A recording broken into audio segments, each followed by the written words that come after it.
ಅನ್ನೋದಾತ್ರಿಗೂ ನಮಸ್ಕಾರ. ಚೆನ್ನಾಗಿದ್ದೀರಾ? ನಿಮ್ಮ ಆಶೀರ್ವಾದದಿಂದ ನಾನು ಚೆನ್ನಾಗಿದ್ದೀನಿ. Okay, welcome to the main matter. Parappana Agrahara jail. ಏನ್ರಪ್ಪ ಒಳಗಡೆ ಎಂತೆಂಥವ್ರನ್ನ ಇಟ್ಕೊಂಡವ್ರೆ ಕಣಪ್ಪ. ಸೂಪರ್ ಕಣಪ್ಪ ಬಂದಿರೋ ಕೈದಿಗಳು. ಯಾಕಂತೀರಾ? ಬಟ್ಟಿ ಸರಾಯಿ ಅಲ್ಲೇ ರೆಡಿ ಮಾಡ್ತಾರೆ ಕಣಪ್ಪ. ಲಿಕ್ಕರ್ ಅಲ್ಲೇ ರೆಡಿ ಮಾಡ್ತಾರಂತೆ ಜೈಲ್ ಒಳಗಡೆ. ಕೊಳ್ತೋಗಿರೋ ದ್ರಾಕ್ಷಿ ಹಣ್ಣುಗಳೆಲ್ಲ ತೊಗೊಂಬಂದು ಹಾಕ್ತಾರಂತೆ. ಬೇಕ್ರಿಯಿಂದ ಏನೋ ಬೇಕಾಗಿರೋಂಥ ಕೆಲವು ಅಂಶಗಳನ್ನ ತೊಗೊಂಬಂದು ಹಾಕಿ ಅಲ್ಲೇ ರೆಡಿ ಮಾಡ್ತಾರೆ. ಏನು ಬಟ್ಟಿ ಸರಾಯಿ ಅಂತಾರಲ್ಲ, ಲಿಕ್ಕರ್. ಏನರಪ್ಪ ಕಳ್ಳು ಬಟ್ಟಿ ಅಲ್ಲೇ ರೆಡಿ ಮಾಡ್ತಾವ್ರಲ್ಲ ಕಣಪ್ಪ. ಕಳ್ಳು ಬಟ್ಟಿ ರೆಡಿ ಮಾಡ್ತಾವ್ರೆ ಕಣಪ್ಪ ಪರ್ರಪ್ಪ ಜೈಲಲ್ಲಿ. ಏನರಪ್ಪ ಇದು ಹೊರಗಡೆ ಹೋಗಿ ಕಾಟ್ರೆ ತರಬೇಕು, ಆಗಲ್ಲ, ಬಿಡೋಲ್ಲನೇನಪ್ಪ ಕೈದಿಗಳು. ಅಲ್ಲೇ ಒಳಗಡೆ ರೆಡಿ ಮಾಡಿ ಇಟ್ಕೊಂಡು ಕುಡ್ಕೊಂಡು ಹೋಗ್ಬಿಟ್ರೆ ಹೆಂಗೆ? ಇವರಿಗೆ ಪರ್ಮಿಷನ್ ಕೊಟ್ಟವ್ರು ಯಾರು? ಅಧಿಕಾರಿಗಳು ಒಳಗಡೆ ಇದನ್ನು ಮಾಡೋಕ್ಕೆ. ಇಷ್ಟು ದಿವಸದಿಂದ ಮಾಡ್ತಿದ್ರು, ಅಧಿಕಾರಿಗಳಿಗೆ ಗೊತ್ತಾಗಿಲ್ವಾ? ಜೈಲು ಅಧಿಕಾರಿಗಳಿಗೆ ಗೊತ್ತಾಗಿರಲ್ವ? ಗೊತ್ತಾಗಿರುತ್ತೆ. ಠಣ ಟಣ್ ಟಣ್ ಠಣ ಟಣ್ ಟಣ್. ಗೊತ್ತಾಯ್ತೇನ್ರಪ್ಪ? ಇದು ಹೊಡೆದು ಬಿಟ್ರೆ ಎಣ್ಣೆ ಕೂತ್ಕೊಂಡ್ಬಿಡ್ತೈತೆ ಅಂತೆ ಕಣಪ್ಪ. ದುಡ್ಡು ತೋರಿಸ್ಬಿಟ್ರೆ ಹಂಗೆ ಏನು ಮಾಡೋಕ್ಕಲ್ಲ. ಒಳಗೆ ನಡೀತಾ ಇದೆ ವ್ಯವಹಾರ.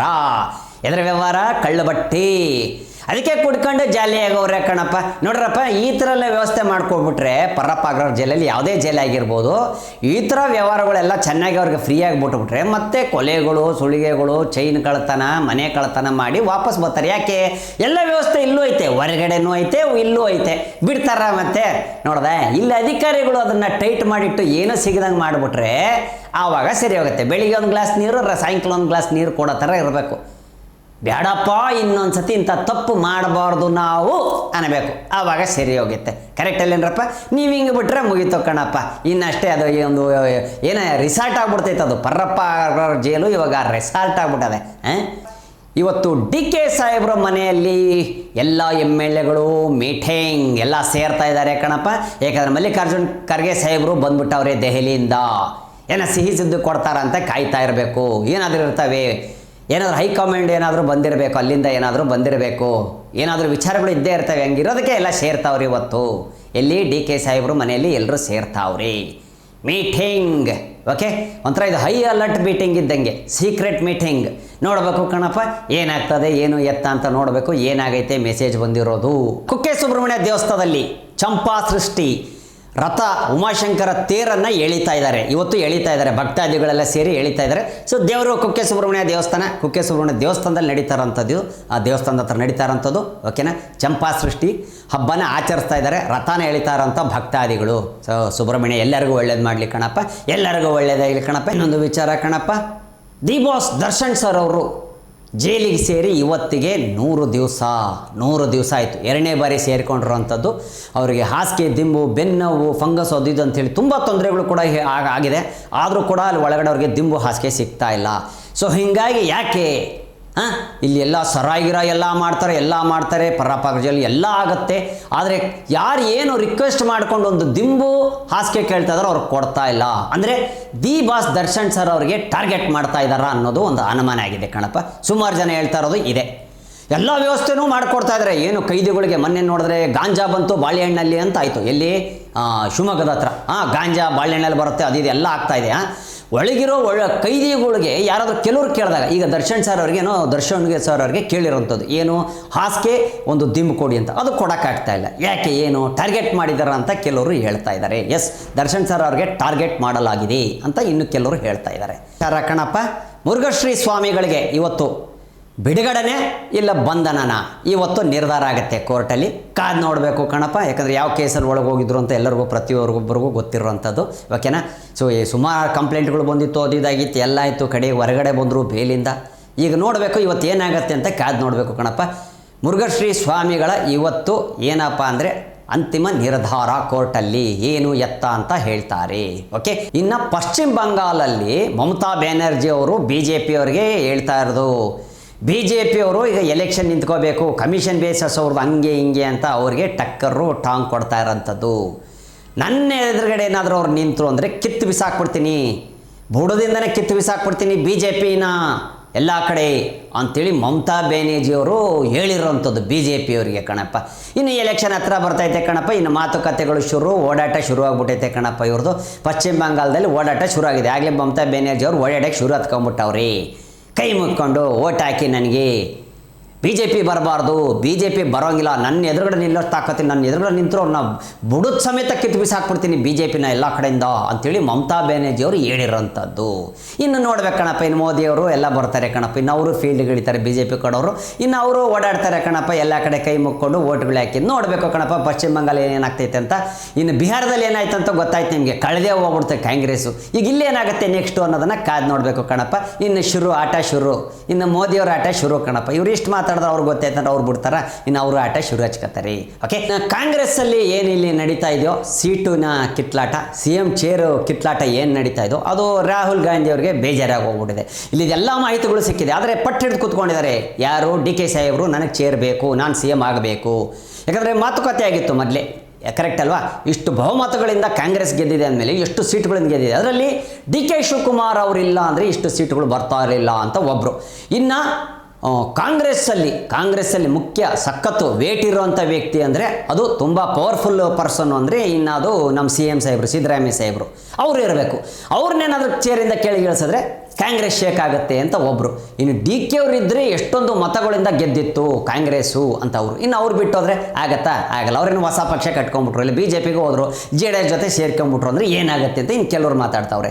ಇನ್ನು ಈ ವಿಚಾರ ಬಿಟ್ಟರೆ ರಾಹುಲ್ ಗಾಂಧಿ ಅವರಿಗೆ ತಲೆ ಕೆಟ್ಟೋಯ್ದು ಇವೆಲ್ಲ ವಿಚಾರಗಳು ಕೇಳ್ಬಿಟ್ಟು. ಆಮೇಲೆ ಅವರು ಜಾತಿಗಳು ಯಾವ್ಯಾವ ಜಾತಿಗಳು ಯಾರ್ಯಾರ ಕಡೆಯಿಂದ ಎಷ್ಟೆಷ್ಟು ಓಟು ಬರುತ್ತೆ, ನೆಕ್ಸ್ಟ್ ಎಲೆಕ್ಷನ್ ಬಗ್ಗೆ ಅವರು ಯೋಚನೆ ಮಾಡ್ತಾವ್ರೆ 2028ಕ್ಕೆ ಏನಾಗಬೇಕು ಅಂತ. ಈಗ ಈ ಥರ ಗಲಾಟೆ ಎತ್ತೋದ್ರೆ ಇನ್ನು ಪಶ್ಚಿಮ ಬಂಗಾಳದಲ್ಲಿ ಎಲೆಕ್ಷನ್ ಬೇರೆ ಐತೆ, ಇನ್ನು ಕರ್ನಾಟಕದಲ್ಲಿ ಇಲ್ಲಿ ಏನಾಗ್ತದೆ, ಈಗ ಕಾಂಗ್ರೆಸ್ ಅವ್ರಿಗೆ ಮುಖ್ಯ ಆಗಿರೋದು ಕರ್ನಾಟಕ. ಯಾಕಂದರೆ ಇಲ್ಲೇ ಜಾಸ್ತಿ ಬಹುಮತಗಳಿಂದ ಗೆದ್ದಿದ್ದು ಕಾಂಗ್ರೆಸ್ಸು, ಇಲ್ಲೇ ಕರ್ನಾಟಕದಲ್ಲೇ, ಇನ್ನೆಲ್ಲೂ ಗೆದ್ದಿರಲಿಲ್ಲ ಅಷ್ಟು, ಕರೆಕ್ಟಾ? ಯಾಕಂದರೆ ಪವರ್ಫುಲ್ ಸ್ಟೇಟು ಕರ್ನಾಟಕ. ಯಾರಿಗೆ? ಕಾಂಗ್ರೆಸ್ನವ್ರಿಗೆ ಪವರ್ಫುಲ್ ಸ್ಟೇಟು ಅಂದರೆ ಅದು ಕರ್ನಾಟಕ. ಇಲ್ಲಿ ಗೆದ್ದಿದ್ದು ಅವ್ರಿಗೆ ಖುಷಿ ಇದೆ. ಅದೇ ಥರ ಎಲ್ಲ ಸ್ಟೇಟ್ಗಳು ಮಾಡಬೇಕು ಅಂತ ಅವ್ರು ಕಾಯ್ತವ್ರು. ಆದರೆ ಇಲ್ಲಿ ಕಿತ್ಲಾಟ ಶುರುವಾಗಿದೆ. ಚೇರ್ ಬಿಟ್ಟುಕೊಟ್ರೆ ಕಾಂಗ್ರೆಸ್ ಬಿದ್ದೋಗುತ್ತೆ, ಇಲ್ಲಿ ಬಿದ್ದೋಯ್ತಿದ್ದು ಬೇರೆ ಕಡೆ ಗೊತ್ತಾಗ್ಬಿಟ್ರೆ ಅಲ್ಲೂ ಬಿದ್ದೋಗ್ಬಿಡುತ್ತೆ. ಇನ್ನು ಎಲೆಕ್ಷನ್ ಬರೋಕ್ಕಿಂತ ಮುಂಚೆ ಅಲ್ಲೇ ಬಿದ್ದೋಯ್ತು, ಇಲ್ಲೇನಿರ್ತೈತೆ ಅಂತ ಅಲ್ಲೆಲ್ಲ ಕಡೆ ಬಿದ್ದೋಗುತ್ತೆ. ಸೊ ಈ ಥರ ರಾಹುಲ್ ಗಾಂಧಿ ಅವರಿಗೆ, ಸೋನಿಯಾ ಗಾಂಧಿ ಅವರಿಗೆ ಟೆನ್ಷನ್ ಆಗಿಬಿಡುತ್ತೆ. ಹೈಕಮಾಂಡಿಗೆ ಒಂದು ಟೆನ್ಷನು. ಇಲ್ಲಿ ಮಲ್ಲಿಕಾರ್ಜುನ ಖರ್ಗೆ ಸಾಹೇಬರು ಇಲ್ಲೂ ಒದ್ದಾಡಬೇಕು, ಅಲ್ಲೂ ಒದ್ದಾಡಬೇಕು, ಅಲ್ಲೋಗಿ ಮಾತು ಹೇಳಿ, ಇಲ್ಲಿಂದ ಹೇಳಿ ಅಲ್ಲಿ ಹೋಗ್ತಾ ಹೇಳ್ತಾರೆ, ಅಲ್ಲಿಂದ ಬಂದು ಇಲ್ಲಿ ಮಾತು ಹಿಂಗೆ ಹೇಳಿದ್ರು ಹಂಗೆ ಅಂತ ಹೇಳ್ತಾರೆ. ಈಗ ತಲೆ ಕೆಟ್ಟಿರೋದು ಯಾರಿಗೆ? DK ಸಾಹೇಬ್ರಿಗೆ ಸಿಕ್ಕಾಕೊಂಡ್ಬಿಟ್ಟವ್ರೆ. 2 ವರ್ಷ ನಾನು ಕೊಡ್ತೀನಿ ಅಂತ ಹೇಳಿದ್ರೆ ಇನ್ನೂ ಕೊಟ್ಟಿಲ್ಲ, 3 ವರ್ಷ ಕಂಪ್ಲೀಟ್ ಆಯಿತು, ಇನ್ನು 2 ವರ್ಷ ಆದ್ರೆ ನಾನು ಬಿಟ್ಟು ಕೊಡಿ, CM ಆಗ್ಬೇಕು ನಾನು ಅಂತೇಳಿ ಅವರು ಪಟ್ಟಿಡಿದು ಕೂತ್ಕೊಂಡವ್ರೆ. ಇನ್ನು ಕೆಲವು ಜಾಗದಲ್ಲಿ MLAಗಳು ಹೋಗಿ ಬರ್ತಾವ್ರೆ ದೆಹಲಿಗೆ, ನಮ್ಮ CM ಸಾಹೇಬರು ಮಾಡ್ಬಿಡಿ ನಮ್ಮ DK ಅಂತ. ಇನ್ನು ಕೆಲವರು ಸಿದ್ದರಾಮಯ್ಯ ಸಾಹೇಬ್ರೆ ನಾವಿರೋದಿಲ್ಲ, ಸಿದ್ದರಾಮಯ್ಯ ಸಾಹೇಬ್ರನ್ನ ಏನಾದ್ರು ಚೇರಿಂದ ಇಳಿಸಿದ್ರೆ ನಾವಿರಲ್ಲ ಅಂತವರು. ಇನ್ನು ಕೆಲವುಗಳಿಗೆ ಮಂತ್ರಿ ಆಗಬೇಕು ಅಂತ ಆಸೆ ಆಗಿದೆ, ಮಂತ್ರಿಗಳಾಗಬೇಕು ನಾವೆಲ್ಲ ಅಂತ. ಮುಖ್ಯಮಂತ್ರಿ ಚೇರ್ ಮುಖ್ಯ. ಹಿಂಗೆ ಆಗ್ಬಿಡೋದೆ ಕಣಪ್ಪ ಕಾಂಗ್ರೆಸ್ಸಲ್ಲಿ. ಇದನ್ನು ಮಜಾ ತಗೋತಾ ಇರೋದು, ಸಖತ್ತಾಗಿ ಖುಷಿ ಪಡ್ತಾ ಇರೋದು BJPಯಲ್ಲಿ, JDSಲ್ಲಿ. ಏನು ಹಿಂಗೆ ಕಿತ್ಲಾಡ್ತಾವ್ರೆ, ಇವ್ರದ್ದೇನಾದ್ರೂ ಬಿದ್ದೋಯ್ತಂದ್ರೆ ನಾವು ಬಂದ್ಬಿಡ್ಬೋದು ಅಂತ ಅವರು. ಆದರೆ ಅದು ಬಿದ್ದೋಗೋಕ್ಕೂ ಆಗ್ತಾಯಿಲ್ಲ, ಏನೂ ಆಗ್ತಾಯಿಲ್ಲ, ಹಿಂಗಾಗೋಗ್ಬಿಟ್ಟಿದೆ ಕಣಪ್ಪ. ಇನ್ನೊಂದು ವಿಚಾರ ಕಣಪ್ಪ, ಈ ಕುರ್ಚಿ ಕಿತ್ಲಾಟ ಇನ್ನೂ ನಿಂತ್ಕೊಳ್ಳೋ ಅನ್ಸುತ್ತೆ ಕಾಂಗ್ರೆಸ್ಸಲ್ಲಿ. ಇನ್ನೊಂದು ವಿಚಾರ ಕಣಪ್ಪ, ಇದೇ 29ನೇ ತಾರೀಕು CM ಶಿವಕುಮಾರ್ ಸಾಹೇಬರು, DK ಶಿವಕುಮಾರ್ ಸಾಹೇಬರು, CM ಸಾಹೇಬರು ದೆಹಲಿಗೆ ಹೋಗ್ತಾ ಇದ್ದಾರೆ ಹೈಕಮಾಂಡನ್ನು ಭೇಟಿಯಾಗೋಕ್ಕೆ. ಅಲ್ಲೇನಾದರೂ ಇವಾಗ ಫೈನಲ್ ಮಾಡ್ತಾರಾ ಯಾರು ಏನು ಎತ್ತ ಅಂತ. ಈಗ 29ನೇ ತಾರೀಕುವರೆಗೂ ಹೋಯ್ತು ಕಣಪ್ಪ. 29ನೇ ತಾರೀಕು ಶುಕ್ರವಾರದವರೆಗೂ ಹೋಗೈತೆ. ಫೈನಲ್ಲು ಇವತ್ತು ಆವಾಗತ್ತಾ ಅಂತ ಕಾಯ್ದು ನೋಡಬೇಕು ಕಣಪ್ಪ.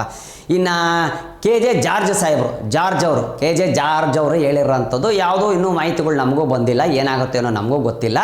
ಆ ಥರದ್ದೇನೋ ಚರ್ಚೆಗಳು ನಡೀತಾ ಇಲ್ಲ, CM ಬದಲಾವಣೆ ಬಗ್ಗೆ ಚರ್ಚೆ ಏನೂ ನಡೀತಾ ಇಲ್ಲ ಅಂತ ಅವರೊಂದು ಮಾಹಿತಿನ ಕೊಟ್ಟವ್ರೆ. ಇನ್ನೊಂದು ವಿಚಾರ ಹಾಕೊಂಡ್ರಪ್ಪ, ಇಕ್ಬಾಲ್ ಹುಸೇನ್ ಕಾಂಗ್ರೆಸ್ ಅವರು ಕೂಡ ಹೇಳಿರೋಂಥದ್ದು ಕಣಪ್ಪ. ಇಕ್ಬಾಲ್ ಹುಸೇನ್ ಅವರು ಹೇಳಿರೋಂಥದ್ದು ಕಾಂಗ್ರೆಸ್ಸಲ್ಲಿ ಈಗ ಎಷ್ಟು ಜನ ಸರ್ ಬೆಂಬಲಕ್ಕಿದ್ದಾರೆ, DK ಶಿವಕುಮಾರ್ ಅವರು CM ಆಗಬೇಕಂತ ಕಾಯ್ತಾ ಇದ್ದಾರಲ್ಲ, ಎಷ್ಟು ಜನ ಬೆಂಬಲಕ್ಕೆ? ನಮ್ಮಲ್ಲಿ ಇದ್ದಾರೆ 200-300 ಜನ ಮೇಲೆ ಇದ್ದಾರೆ. ಬಟ್ ಆದರೆ ನಾವು 139 ಜನ ಅವ್ರ ಬೆಂಬಲಕ್ಕೆ ನಿಂತಿದ್ದೀವಿ.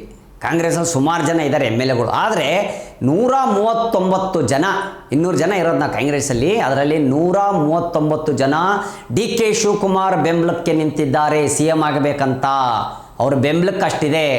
ಬಟ್ ಹೈಕಮಾಂಡಿಗೆ ಬಿಟ್ಟಿರೋಂಥದ್ದು ಏನು ಮಾಡ್ತಾರೆ ಅಂದ್ಬಿಡ್ತಾರಂತ. ಇಷ್ಟು ಜನ ಅವ್ರ ಶಾಸಕರು ಅವರಿಗೆ ಬೆಂಬಲ ಕೊಟ್ಟರು DK ಅವರಿಗೆ, ಹೈಕಮಾಂಡು ಓಕೆ ಅನ್ಬೇಕು.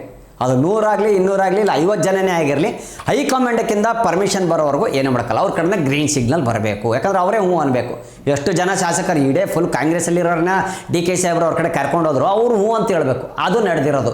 ಯಾಕಂದ್ರೆ ಅವರಿಗೆ ಸಿದ್ದರಾಮಯ್ಯ ಸಾಹೇಬ್ರನ್ನ ಇಳಿಸೋಕ್ಕೆ ಇಷ್ಟ ಇಲ್ಲ ಅಂತ ಕಾಣಿಸುತ್ತೆ ಅಂತ ಇನ್ನು ಕೆಲವು ಜನ MLAಗಳು ಮಾತಾಡ್ತಾವ್ರೆ. ಸಿದ್ದರಾಮಯ್ಯ ಸಾಹೇಬ್ರನ್ನ ಇಳಿಸಿದ್ರೆ ಕಾಂಗ್ರೆಸ್ ಬಿದ್ದೋಗುತ್ತೆ. ಹೀಗಾಗಿ ಚೇರಿಂದ ಅವ್ರನ್ನ ಎಬ್ಬಿಸ್ತಾ ಇಲ್ಲ. ಕೊನೆಯವ್ರಿಗೆ ಅವರಲ್ಲೇ ಇದ್ದು ಬಿಡಲಿ, 5 ವರ್ಷ ಅವಧಿ ಏನಿದೆ ಅದು ಮುಗಿಸ್ಕೊಂಡೇ ಬಿಡಲಿ.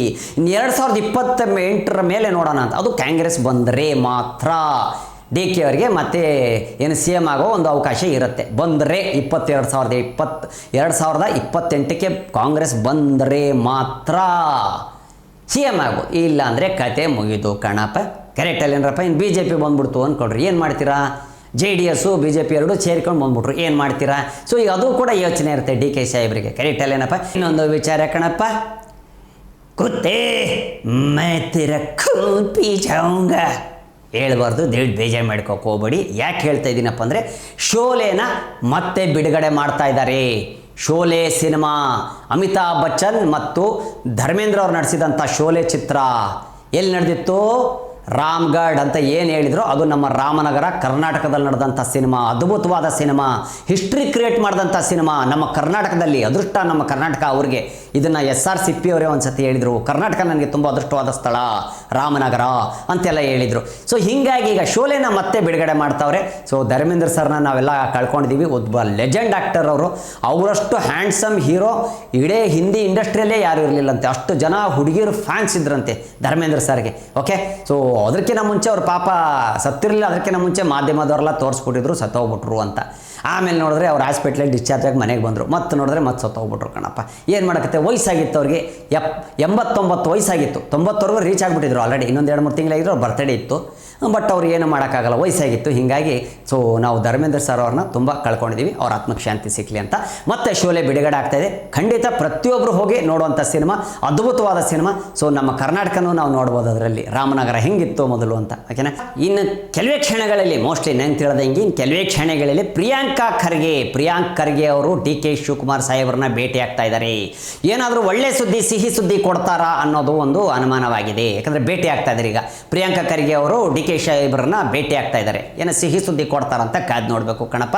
ಹೈಕಮಾಂಡಿಂದ ಏನಾದರೂ ಬಂದಿದೆಯಾ ಮೆಸೇಜ್ ಅಂತ ನೋಡಬೇಕು. ಇನ್ನು ಮಲ್ಲಿಕಾರ್ಜುನ್ ಖರ್ಗೆ ಸಾಹೇಬರು ಕೊಡ್ತಾರಾ, ಅಲ್ಲ ಪ್ರಿಯಾಂಕ್ ಖರ್ಗೆ ಸಾಹೇಬರು ಕೊಡ್ತಾರಾ ಗೊತ್ತಿಲ್ಲ. ಒಟ್ಟು ತಂದೆಯವರು ಕೊಡ್ತಾರಾ, ಮಗ ಕೊಡ್ತಾರಾ ಗೊತ್ತಿಲ್ಲ. ಒಟ್ಟು ಸಿಹಿ ಸುದ್ದಿ ಡಿ ಕೆ ಅವ್ರಿಗೆ ಬರಬೇಕು ಅಂತ ಕಾಯ್ತಾ ಇದ್ದಾರೆ. ಓಕೆ ಏನ್ರಪ್ಪ. ಇನ್ನು ವಿಚಾರಗಳು ಬೇಕಣಪ್ಪ. ಇನ್ನೇನು ಡಿ ಕೆ ಸಾಹೇಬ್ರಿಗೆ 139 ಜನ ಶಾಸಕರ ಬಲ ಇದೆ, ಬೆಂಬಲನೂ ಇದೆ, ಬಲನೂ ಇದೆ. ಬಲ ಸಿಕ್ಬಿಟ್ಟಿದೆ ಯಾರಿಗೆ? ಡಿ ಕೆ ಸಾಹೇಬ್ರಿಗೆ. ಇನ್ನು ಕಾದು ನೋಡ್ಬೇಕಣಪ್ಪ, CM ಸೀಟ್ ಏನಾದ್ರು ಬಿಟ್ಟು ಕೊಡ್ತಾರಾ ಅಂತ. ಓಕೆ, ಇನ್ನು ಪ್ರಿಯಾಂಕ ಖರ್ಗೆ ಸಾಹೇಬ್ರು ಹೇಳಿರೋಂಥದ್ದು ಕಣಪ್ಪ, ಇಂಟೆಲಿಜೆನ್ಸ್ ಏನಪ್ಪ ಎಲ್ಲ ಏನೋ ಒಂದು ಅವ್ರದ್ದೊಂದು ಏನೇನು ಐತೆ ಕಣಪ್ಪ. ಎಲ್ಲನೂ ಬೋರ್ಡುಗಳೆಲ್ಲ ಸೈಡನ್ನಾಗಿ ಹೇಳ್ಬಿಡ್ತಾರೆ ಕಣಪ್ಪ. ನಮಗೆ ಶಾಕ್ ಆಗ್ಬಿಡ್ತೈತೆ ಪಟ್ಟ ಹೇಳ್ಬಿಡ್ತಾರೆ. ಏನಪ್ಪ ಅಂದ್ರೆ ಗೊಂದಲಗಳು ಇರೋದು ಕಾಂಗ್ರೆಸ್ಸಲ್ಲ. ಏನೋ ಗೊಂದಲಗಳು ಇರೋದು ಕಾಂಗ್ರೆಸ್ಸಲ್ಲ, ಎಲ್ಲ BJPಯಲ್ಲಿ ಮಾಧ್ಯಮದಲ್ಲೇ ನಡೀತಾ ಇದೆ ಗೊಂದಲಗಳು. ನಮ್ಮಲ್ಲಿ ಏನಿಲ್ಲಲ್ಲ, ನಾವೆಲ್ಲ ಆರಾಮಾಗಿದ್ದೀವಿ.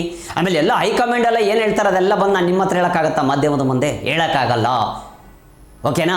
ಆರ್ಟಿಫಿಷಿಯಲ್ ಇಂಟೆಲಿಜೆನ್ಸ್ ಅವರು ಎಲ್ಲ ಮಾತಾಡ್ತಾ ಇದ್ದಾರೆ, ಮಾತುಕತೆ ನಡೀತಾ ಇದೆ. ಅದು ಇದು ದೊಡ್ಡ ವ್ಯಕ್ತಿಗಳನ್ನ ನಾವು ಅವ್ರನ್ನ ಭೇಟಿ ಅದು ಇವ್ರು ಭೇಟಿ ಆಗ್ತೀವಿ ಎಲ್ಲ ಬಂದು ನಾವು ನಿಮ್ಗೆ ಹೇಳೋಕ್ಕಾಗಲ್ಲ. ಯಾಕೆ ಹೇಳಬೇಕು ನಿಮಗೆಲ್ಲ? ನಾವು ಅದೆಲ್ಲ ಒಳಗಡೆದು ಗೊಂದಲ ಇರೋದು BJP ಒಳಗಡೆ, ನಮ್ಮಲ್ಲ. ನಾವೆಲ್ಲ ಚೆನ್ನಾಗಿದ್ದೀವಿ, ಆರಾಮಾಗಿದ್ದೀವಿ.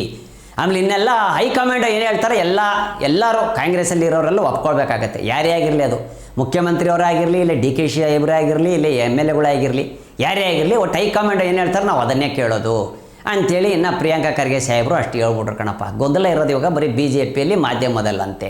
ಓಕೆ, ಇನ್ನು ಅವ್ರು ಹೇಳಿದ್ದನ್ನೇ ನಾವು ಹೇಳಿರ್ತೀವಿ ಕಣಪ್ಪ. ನಾವೇನು ಗೊಂದಲ ಮಾಡೋಕ್ಕೆ ಹೋಗೋಣ? ಕರೆಕ್ಟ್ ಅಲ್ವಾ? ಸಾಹೇಬ್ರು, ಪ್ರಿಯಾಂಕ ಸಾಹೇಬ್ರು ನೀವು ಹೇಳಿದ್ದನ್ನೇ ನಾವು ಕಣ್ಣಿಂದ ನೋಡಿದ್ದೆ, ಕಿವಿಯಿಂದ ಕೇಳಿದ್ದೆ ಹೇಳ್ತೀವಿ. ಗೊಂದಲ ಏನಿದೆ? ನಿಮ್ಮಲ್ಲಿ ಗೊಂದಲ ನಡೀತಾ ಇದೆ, ನಾವು ಗೊಂದಲ ಅಂತ ಹೇಳಿದ್ವಿ ಅಂತ ಇನ್ನು ಕೆಲವರು ಹೇಳ್ತಾವ್ರೆ ಕಣಪ್ಪ, ನಾವಲ್ಲ. ಇನ್ನು ಚಿಕ್ಕಮಗಳೂರಲ್ಲಿ ದತ್ತ ಜಯಂತಿಯನ್ನು ಮಾಡ್ತಾ ಇದ್ದಾರೆ. 5 ದಿನಗಳು ದತ್ತ ಜಯಂತಿಯನ್ನು ಆಚರಿಸ್ತಾ ಇದ್ದಾರೆ, ಹಬ್ಬವನ್ನು ಆಚರಿಸ್ತಾ ಇದ್ದಾರೆ ದತ್ತ ಜಯಂತಿ.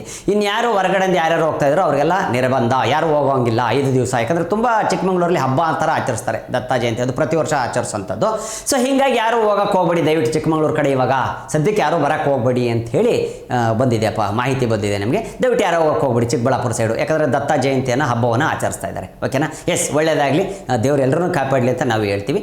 ಇನ್ನು ಅಯೋಧ್ಯದಲ್ಲಿ ಸಂಪೂರ್ಣ ರಾಮ ಮಂದಿರ ನಿರ್ಮಾಣ ಆಗಿಬಿಟ್ಟಿದೆ. ಆಲ್ರೆಡಿ ಸಂಪೂರ್ಣ ಆಗಿಬಿಟ್ಟಿದೆ. ಈಗ ಎಲ್ಲ ಕಂಪ್ಲೀಟ್ ಆಗಿಬಿಡ್ತು. ರಾಮ ಮಂದಿರ ಅದ್ಭುತವಾಗಿ ಕಾಣಿಸ್ತಾ ಇದೆ, ಸುಂದರವಾಗಿ ಕಾಣಿಸ್ತಾ ಇದೆ. ಜೈ ಶ್ರೀರಾಮ್, ಜೈ ಹನುಮಾನ್, ಅದ್ಭುತವಾಗಿದೆ ಕಣಪ್ಪ. ನಿನ್ನೆ ಮೋದಿಯವರು ಗೊತ್ತು ನಿಮಗೆ ಕೇಸರಿ ಬಾವುಟವನ್ನು ದೇವಸ್ಥಾನದ ಮೇಲ್ಗಡೆ ಏನು ಹಾರಿಸಿದ್ರು ಅಂತ. ವಿಚಾರಗಳು ಇಷ್ಟ ಆಗಿತ್ತು ಕಣಪ್ಪ. ಇನ್ನೂ ವಿಚಾರಗಳವೆ, ಸುದ್ದಿಗಳಿಗೆ ಏನಪ್ಪ ಕಡಿಮೆ, ಬರ್ತಾನೆ ಇರ್ತವೆ ಸುದ್ದಿಗಳು. ಹೇಳ್ತೀನಿ ನಿಮಗೆ. ಇವತ್ತು ಯಾರು ಪೊಲಿಟಿಕ್ಸ್ ಮಸಾಲೆ ದಾಸ್ತ ನೋಡಿದ್ರು ಎಲ್ಲ ಅನ್ನದಾತರಿಗೂ ಧನ್ಯವಾದಗಳು ಹೇಳ್ತಾ, ಹಿಂಗೆ ನಿಮ್ಮ ಆಶೀರ್ವಾದ ಇರಲಿ ಅನ್ನತ್ತಾ ಓಡ್ ಬರ್ತೀನಿ ಕಣಪ್ಪ. ಶೇಂಬುಲಿಂಗೆ ನಿಮ್ಮ ಓಟು ಯಾರಿಗೆ? ನನಗೆ. ನಿಮ್ಮೆಲ್ಲರ ಓಟು ಯಾರಿಗೆ? ನನಗೆ. ನಿಮ್ಮೆಲ್ಲರ ಓಟು ನಿಮ್ಮ ಓಟು ಬೇಡ ನಮಗೆ, ನಿಮ್ಮೆಲ್ಲರ ಓಟು ನನಗೆ. ಬರ್ತೀನಿ ಕಣಪ್ಪ. ಶೇಂಬುಲಿಂಗ ಬರ್ತೀನಿ ಕಣ್ರಪ್ಪ.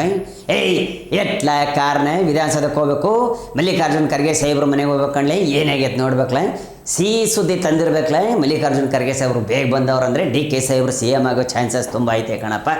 ಗ್ಯಾರಂಟಿ ಆಯ್ತಾರೆ ಕಣಪ್ಪ.